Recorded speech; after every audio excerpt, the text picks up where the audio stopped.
La deuda pública de los estados en México asciende a 315,000 millones de pesos, lo que equivale al 2.5% del Producto Interno Bruto de nuestro país.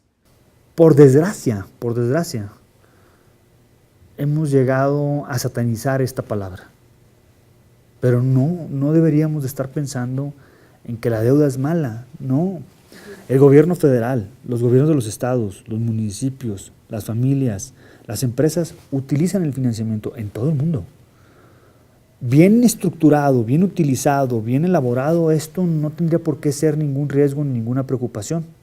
Lo realmente grave es que la deuda estatal aumentó en los últimos 10 años 122%. Son varios estados los que tienen un nivel, llamémosle, de endeudamiento o un saldo de la deuda muy superior o superior al monto de participaciones que perciben por año, y eso es como un referente, ¿no? Si tomamos ese criterio, tendríamos efectivamente al estado de Coahuila, al estado de Nuevo León, al estado de Quintana Roo, al estado de Nayarit, al estado de Veracruz, a Michoacán.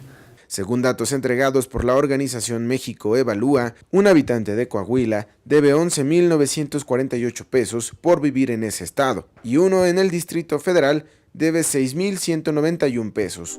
Esos recursos en términos de endeudamiento de los estados son recursos propiamente de origen estatal.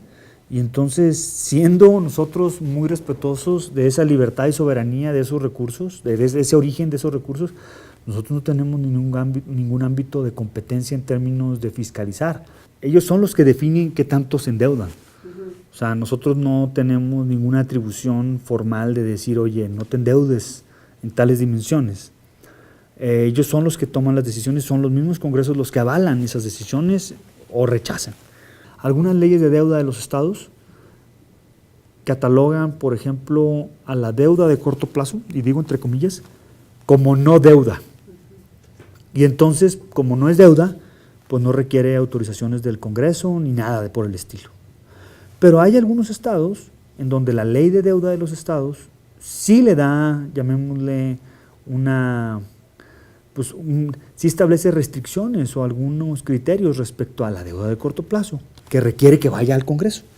México necesita reformar la legislación que regule el nivel de endeudamiento de los estados, porque a este paso, Nuevo León, Veracruz, Quintana Roo, Michoacán y Coahuila estarán hundidos en la deuda. Este último parece ser el más grave. Coahuila pasó de deber 323 millones de pesos en 2005 a 33,000 millones de pesos en 2011. El estado de Coahuila es prácticamente el estado que, midiéndose con el parámetro de saldo versus participaciones federales, es el que tiene una proporción más alta, que deberá andar llegando al 300%. El detalle es que con Coahuila la información, precisamente ese es el problema, ¿no? La información no estaba fluyendo. ¿En qué sentido? En que muchos de los créditos que debieron haberse registrado no se registraron. Entonces era imposible que la Secretaría de Hacienda tuviera información respecto a dicho saldo.